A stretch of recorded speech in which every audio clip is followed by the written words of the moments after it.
What's up, YouTube? WK Dad. As you guys all know, after Nationals, things kind of slow down.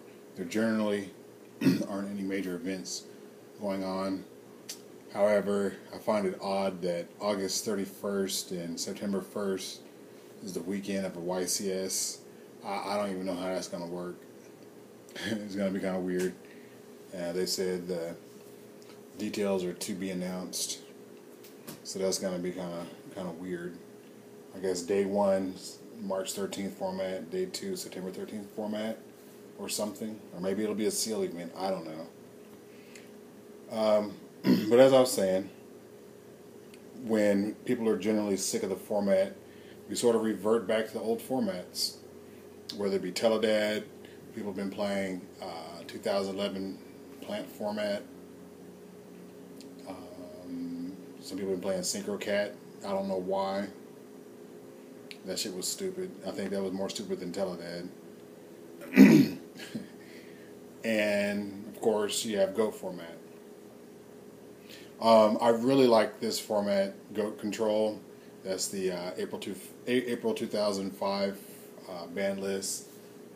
Sacred Phoenix of Nephthys just come out. I mean, upon its release to the TCG, it was at 1. Lightning Vortex came out at 1. Deck Devastation Virus came out at 2. I mean, before we even got the cards, that's what they were restricted to, so it was kind of hilarious.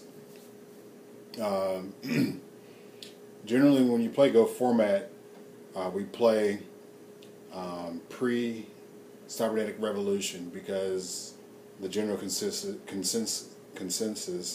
among competitive players is that the release of Cyber Dragon marked the end of skilled play in Yu-Gi-Oh! And that just simply means that when Cyber Dragon was released, now you could spam a 2100 attack monster for free, granted your opponent has something on the board, and then summon another monster alongside of it, putting tremendous pressure on your opponent, on your very first turn that you can summon an attack should they have a monster on the field. All kind of things like summon Cyber Dragon, attack or something. If it's a battle recruiter, attack the battle recruiter, then they get another battle recruiter. Main phase 2, tribute the Cyber Dragon versus the Borg. I mean, plays like that were devastating. Or just simply Cyber Dragon into Mobius, Cyber Dragon into Genzo. I mean, you see where I'm going with this. We also was Overload Fusion was released, Future Fusion was released. The busted ass fusions with Cyber Dragon's busted fusion, Chimera Tech Over Dragon, and Cyber Twin Dragon. Combined with Limited Remover or Power Bond. They're just game-ending cards, and so, for the most part, no one likes to play with that. One of my favorite decks of that time, and probably one of the more annoying decks. No, I can't say that. There were lots of annoying decks, but one of my favorite decks was sort of a permission deck. It's called Time Lock. Generally, when you have modern Go format tournaments, they try to ban Time Lock, FTKs, Empty Jar, Burn, Stall, that kind of shit. And I'm just going to go through the deck list, and you'll get an idea why people don't like to play against this deck.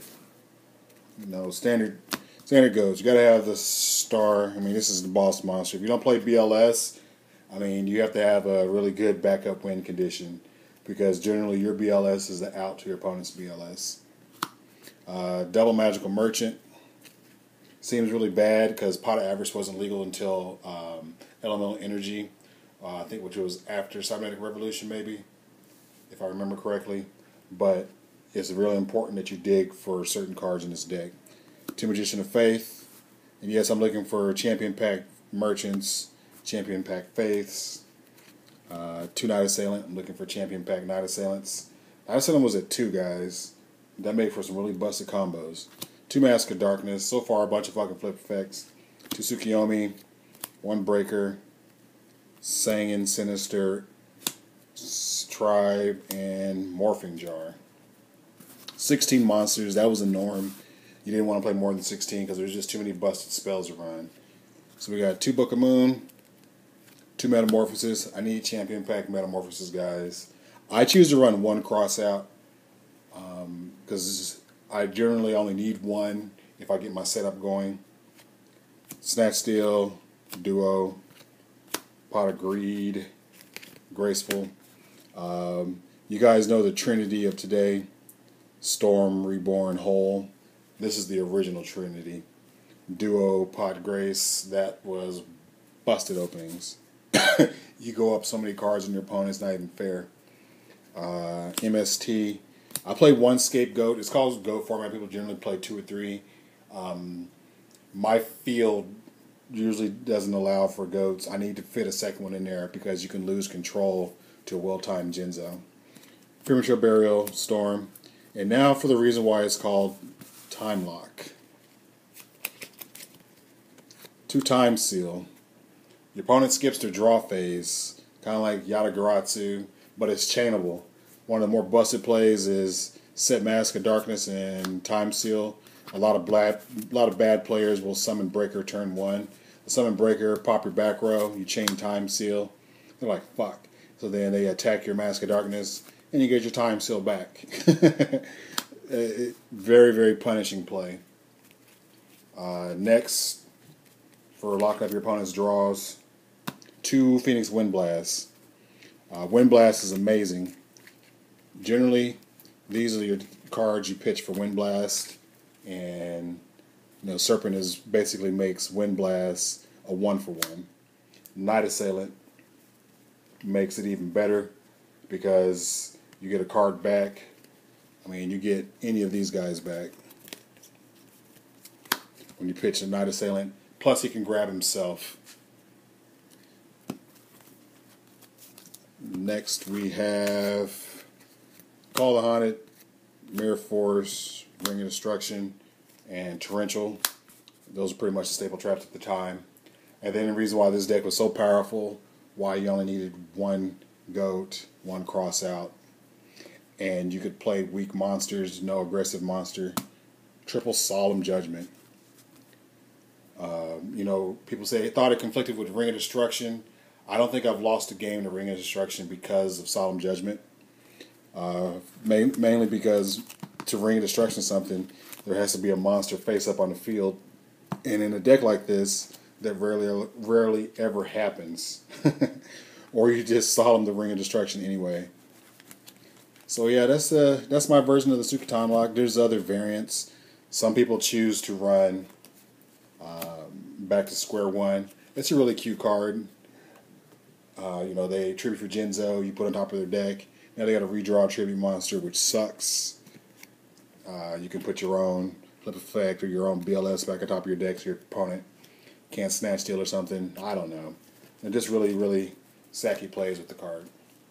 For those of you guys wondering, let me just show you the standard extra deck. Back in the day, you could run 3 of every fusion. So people were running around with like 300 card extra decks. I'm sorry, fusion decks. That's what they were called back in the day. 300 card fusion decks. Staple, 3,000 Eyes Restrict. Then you have Dragoness, Fusionist, Darkfire Dragon. There's another one. I can't find it. Can't find my other level 4 guy. There's Darkfire Dragon and Carbonala Warrior. Then the 5s got Reaper on a Nightmare, Dark Bolter, Fiend Skull Dragon, Musician King, Gilsha the Dragon Knight. Then the 6s, Ryusenshi, Jama Knight, Dark Blade the Dragon Knight, and King Dragon. Then the 7s, Warrior from Another Planet, or the last Warrior from Another Planet, St. Joan. And then finally, Gatling Dragon for your single level 8 Snatch Steal BLS, banish a card, and then you can fuse, especially if you can do that with your own. Summon BLS, banish, Metamorphosis for Gatling Dragon, Premature Burial on your BLS, swing for 5,600 damage. Pretty devastating. Alright guys, this is WK Dad. first installment of Goat Control. If you guys want more, please thumbs this up, and I'll share more Goat Control decks with you.